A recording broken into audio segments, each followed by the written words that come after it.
Bonsoir à chacune et à chacun. Merci vraiment de nous rejoindre. Merci de nous accueillir, toute l'équipe du Centre spirituel de Notre-Dame de Vie à Sainte-Garde, près de Saint-Didier, pour que nous puissions vivre ensemble pendant quelques jours, 2 jours, un temps de retraite, un temps de recherche, un temps de communion, un temps de pardon, un temps simple, parce que Dieu est simple, un temps vivifiant.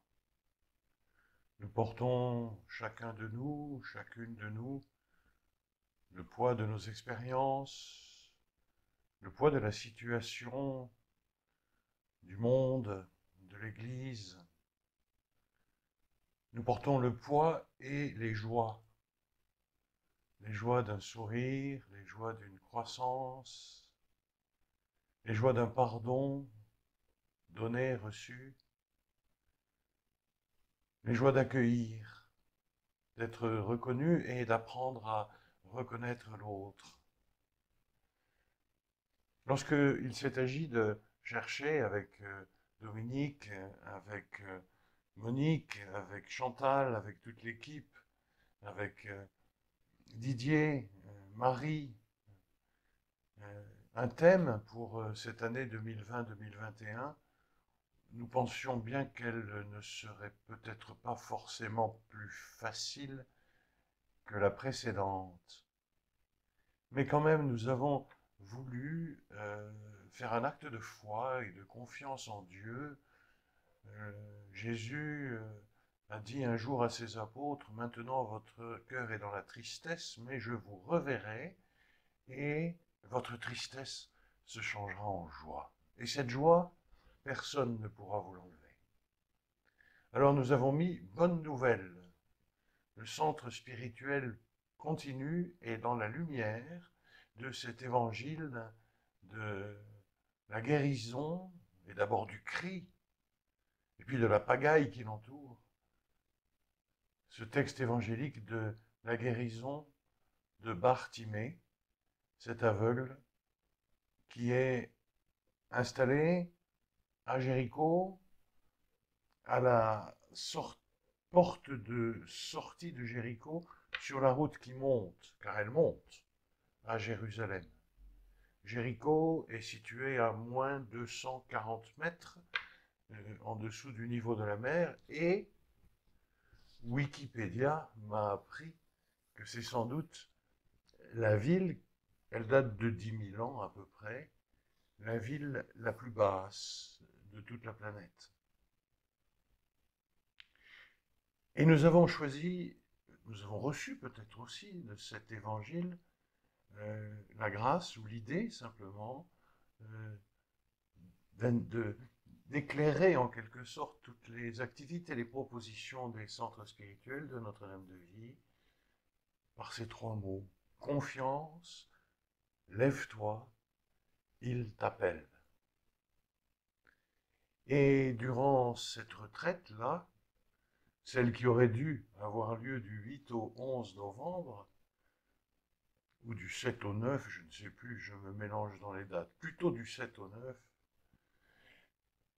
nous étions dit, nous allons commencer progressivement dans ce texte et nous allons écouter simplement l'appel, même pas l'appel direct, l'appel que Jésus transmet à d'autres en leur disant « appelez-le ». Et donc, « appelez-le » contient, il t'appelle à le rencontrer, à venir près de lui, à t'approcher de lui, tel que tu es, comme lui est un aveugle, et donc il va s'approcher sans rien voir. Jésus a déjà parcouru la Galilée un peu dans tous les sens, et il l'a fait en proclamant et en expliquant le règne de Dieu, en guérissant toute maladie et toute infirmité dans le peuple. Il traversait ville et village. Alors Jésus continue à traverser ville et village, confiné ou non. Il est là, il traverse, il avance, il va. Le bienheureux Père Marie-Eugène aimait beaucoup cette parole tragique que Jésus avait dite de lui-même. Le Fils de l'homme va. Et en l'occurrence, il s'agissait d'aller vers sa passion. Mais ici, Jésus, à Jéricho, va vers sa passion. Le Fils de l'homme va. Il traverse nos villes, il traverse nos villages, il passe devant chez nous. Peut-être frappe-t-il pour nous demander un verre d'eau. Et il nous confie à nous, ses disciples, de transmettre son appel. Alors ce soir, au début de notre retraite, bien entendu que chacun de nous va vivre comme elle le pourra. Mais peut-être que finalement, étant dépouillé de l'atmosphère si pleine, j'allais dire agréable, mais c'est vrai aussi, si porteuse du site de Notre-Dame de Sainte-Garde, étant dépouillé d'un pèlerinage dans le sanctuaire de Notre-Dame de Vie, près de la chasse du bienheureux Père Marie-Eugène, étant dépouillé de ces rencontres silencieuses que nous vivons habituellement dans nos retraites, étant aussi dépouillé du soutien que nous apportent les temps de prière ensemble, de prière silencieuse, d'écoute en fait de Dieu présent en nous, d'écoute et de rencontre avec Jésus, notre frère aîné, notre grand roi et notre sauveur, étant dépouillé de tant de choses, peut-être, et même sûrement, que le Saint-Esprit, Jésus lui-même, vont trouver le canal pour nous rejoindre chacun et tous à leur manière qui correspond à la nôtre. Alors, si vous le voulez, avant d'écouter davantage le premier cri de Bartimée et de le présenter brièvement, je voudrais juste nous rappeler les essentiels d'un temps de retraite dans la grâce de Notre-Dame de Vie, qui est la grâce de la grande tradition du Carmel, telle que le bienheureux Marie-Eugène l'a reçue et l'a vécue et a reçu de l'Église la mission de la transmettre. Dans quelques semaines, nous allons penser au centenaire d'une date qui, comme disait sa première biographe, Raymond Reg, a engagé sa vie. Cette date, c'est la nuit du 13 au 14 décembre 1920. Une rencontre imprévue avec un invité de marque qui s'invite sans frapper. L'invité s'appelle Juan de Yepes, plus connu sous le nom de Saint Jean de la Croix. La rencontre se fait et le séminariste Grialou, qui va être ordonné sous-diacre, ne pourra plus se dégager, peut-être ne le voudra-t-il pas, se dégager de cet appel radical que lui transmet Jean de la Croix, vient sur la terre du Carmel. Et c'est cette lumière du Père Marie-Eugène qu'il a voulu que nous essayions de mettre en œuvre comme nous le pouvons, avec les moyens qui sont les nôtres, avec notre péché, nos lourdeurs, nos inquiétudes, nos imperfections, nos ignorances, mais aussi avec beaucoup d'élan. C'est cette lumière-là que nous voudrions vivre ensemble. Cette lumière peut se réfracter en trois axes peut-être, ou trois dimensions. La première, c'est consacrer du temps à chercher Dieu. C'est sûr que quand on a pris le train, qu'on est descendu, qu'on est arrivé, qu'on a pris un apéritif ensemble, qu'on a bien ri pendant le repas du soir, qu'on s'est présenté, on est dans une atmosphère qui va nous porter.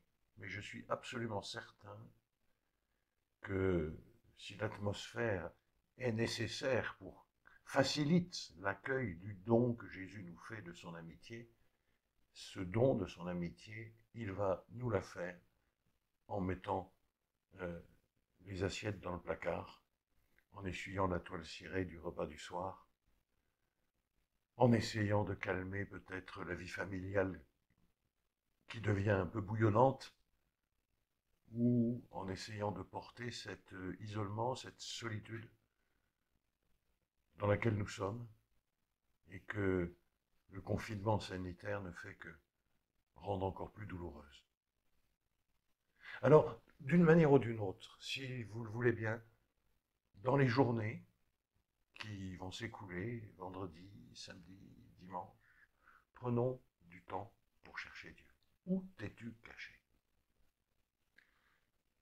Et cette première dimension est vraiment peut-être la plus importante. Après, il y en a une seconde.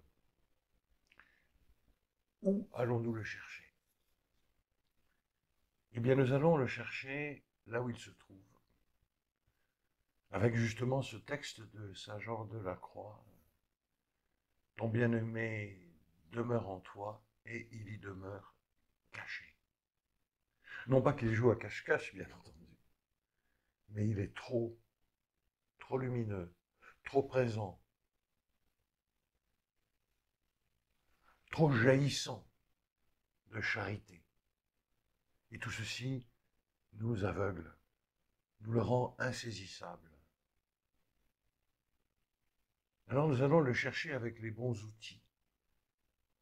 Vous avez sans doute déjà pu lire le texte qui vous a été envoyé pour celles et ceux d'entre vous qui étaient inscrits à la retraite. C'est tout simplement le texte dans l'évangile selon saint Marc, le passage qui parle de l'aveugle Bartimée. Et vous avez vu, nous avons lu la conclusion. Ta foi t'a sauvé.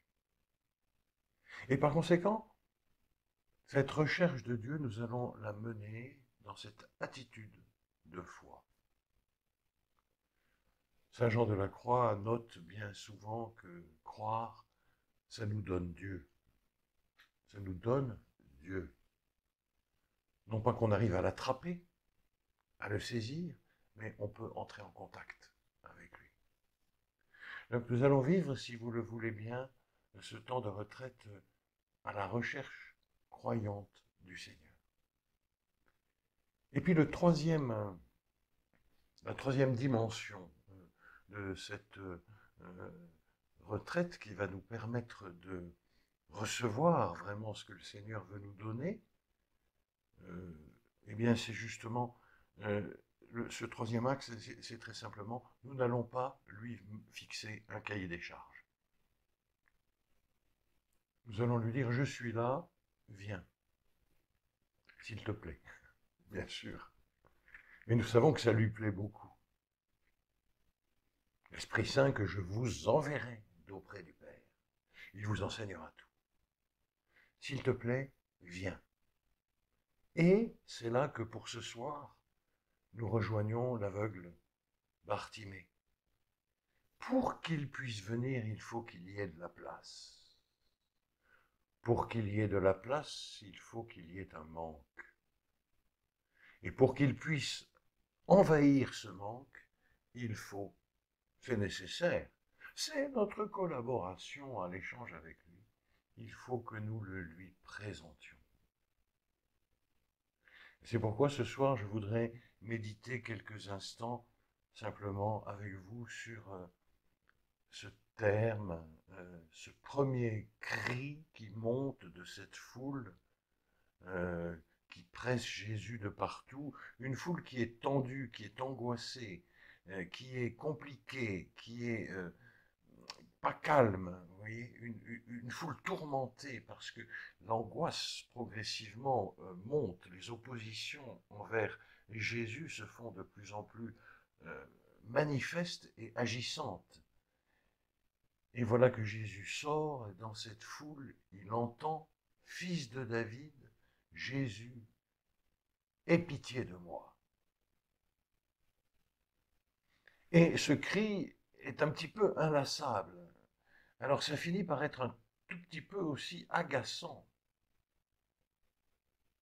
Et les gens veulent protéger Jésus et veulent le faire taire. Mais lui, il crie de plus fort, « Fils de David, aie pitié de moi ». Cet homme porte un nom, Bar Timée. Bar, c'est fils, Timée, fils de Timée. J'ai demandé au père Pierre Coulange son avis sur le sens de ce mot Timée, Bar Timée. Et il m'a renseigné, parce qu'il est très fort dans l'Écriture sainte, il m'a renseigné en me disant, c'est drôle, mais il y a presque deux sens contradictoires.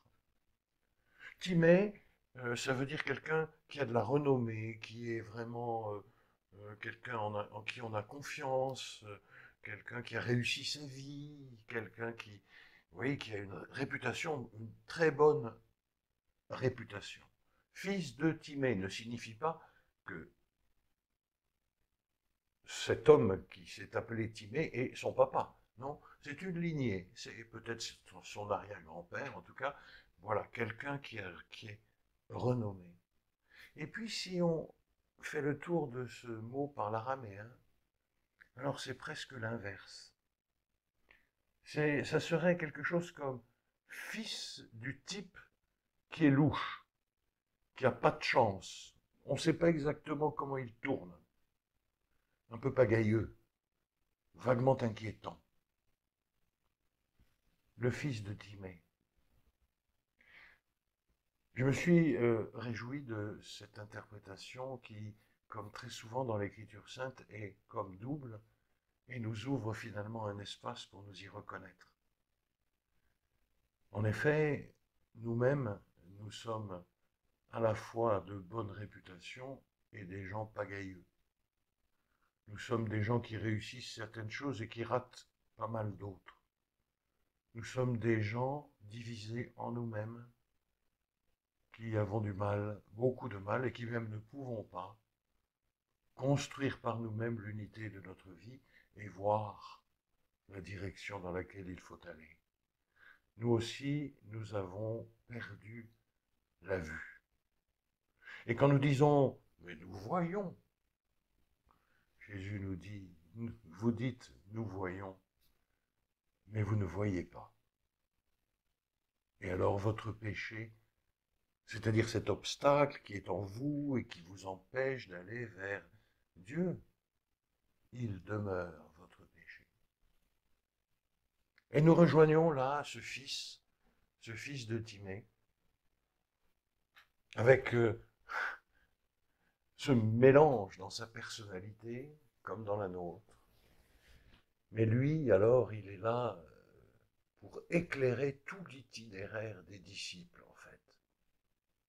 Il est là, il crie, il est aveugle. Aie pitié de moi. Aie pitié de moi. Quel beau mot. Je regarde dans mon ordinateur, là, qui est juste en dessous, parce que j'ai fait une petite collection des différents mots. Et pitié, qu'est-ce que ça peut vouloir dire?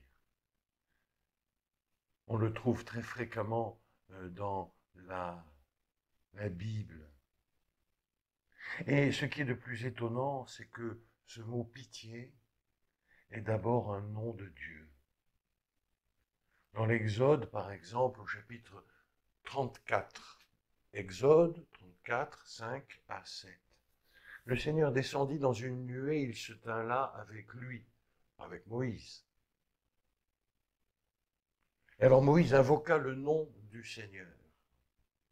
Et le Seigneur passa devant lui et cria, « le Seigneur, Dieu de tendresse et de pitié. » Et puis il explique, parce que lent à la colère, riche en grâce et en fidélité. Et voilà cette chose magnifique. Ce Bartimée appelle la pitié de Jésus envers lui. Jésus est fils de David. Bartimée est fils de l'ambiguïté, en quelque sorte. Un mélange comme nous en avons tous. Jésus est fils de David, fils de Dieu. Une humanité d'une unité sans égale. Une humanité d'une sensibilité plus grande que toutes les nôtres. Une humanité d'un dégagement merveilleux. Une humanité offerte pour nous. Et d'ailleurs, si vous avez vu le texte de l'évangile de Marc qui vous a été envoyé, juste avant la guérison de Bartimée, il y a « Le Fils de l'homme est venu pour servir et donner sa vie en rançon pour la multitude. » Magnifique. Et alors ce cri de Bartimée, qui est poussé parce qu'il lui manque quelque chose, il est aveugle, il tâtonne, il a besoin tout le temps d'aide. Ce cri, il l'exprime avec une forme d'angoisse, d'impatience, de désir violent. Mais en fait, il appelle Jésus par son nom. Dieu qui est la pitié, on pourrait traduire aussi la miséricorde, pour l'homme qu'il aime et qui le refuse. Eh bien, ce cri de Bartimée pourrait devenir le nôtre. Ce soir, cette nuit, demain, chaque jour. Ce cri, d'ailleurs, est repris dans la liturgie. Seigneur, prends pitié. Agneau de Dieu qui enlève le péché du monde, prends pitié. En fait, c'est comme la respiration devant le Seigneur de l'âme humaine qui est consciente d'elle-même. Et c'est bouleversant de voir que cette misère de l'homme sans Dieu, ou cette misère de l'homme qui cherche Dieu et ne l'a pas encore trouvé pleinement, ou cette misère de l'homme qui, ayant déjà trouvé Dieu, se voit avec une lucidité tellement plus grande qu'il frise parfois, et même peut-être souvent, la désespérance. Cette misère-là, Dieu, d'une certaine manière, pour se faire connaître, il en a fait son nom. C'est bouleversant de voir cela. Et Bartimée devient notre compagnon. Il marche avec nous pendant ces jours, il va marcher avec nous pendant toute cette année. Et c'est un ami très précieux, parce que, nous le verrons demain, sa démarche nous évangélise, nous révèle, nous éclaire, nous encourage pour la nôtre. Pour le moment, ce soir, réjouissons-nous, si vous le voulez bien, de ce que notre misère profonde, honteuse, dégradante peut-être, de ce que notre misère a un écho en Dieu tellement fort que c'est devenu une manière de le désigner. Dieu qui a pitié. Alors que cette constatation évangélique soit pour nous vraiment une source d'espérance. Et peut-être ce soir, en famille, peut-être pouvons-nous nous partager ce mot-là. Aie pitié de moi. Et relire ce texte de l'Exode 34, chapitre 5, verset 7. Relire peut-être aussi le psaume 41, verset 5. Je disais, Seigneur, par pitié, guéris-moi, car j'ai péché contre toi. Et peut-être encore le psaume 86, versets 14 à 17. Ô Dieu, des orgueilleux ont surgi contre moi. Une bande de forcenés pourchasse mon âme. Point de place pour toi devant eux. Mais toi, Seigneur, Dieu de tendresse et de pitié, lent à la colère, plein d'amour et de vérité, tourne-toi vers moi. Pitié pour moi. Alors, attention, quand nous lirons ce texte ensemble, en famille, ou avec les amis, ô Dieu, des orgueilleux ont surgi contre moi, ne les regardons pas avec un regard soupçonneux. C'est toi l'orgueilleux qui te met en travers de mon chemin. Non, non, non, non, non. C'est en moi que l'orgueilleux existe. C'est en moi que le vieil homme surgit contre moi. Et c'est en moi que se fait le combat. Pour les autres, on verra. Mais ce soir et demain, la journée, dans l'atmosphère qui va caractériser cette rencontre à distance, mais aussi en présentiel, en présence du ciel. Enfin, c'est un jeu de mots. Mais chacun et chacune de nous à distance, en présence du même Jésus qui nous a appelés à nous mettre à son écoute pendant ces 2 jours.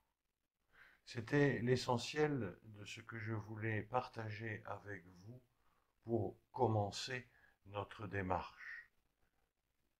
Osons le cri qui nomme Jésus à partir de notre misère. Jésus, Christ, fils de David, moi qui suis un Bartimée, prends pitié de moi. Bonne entrée dans cette retraite.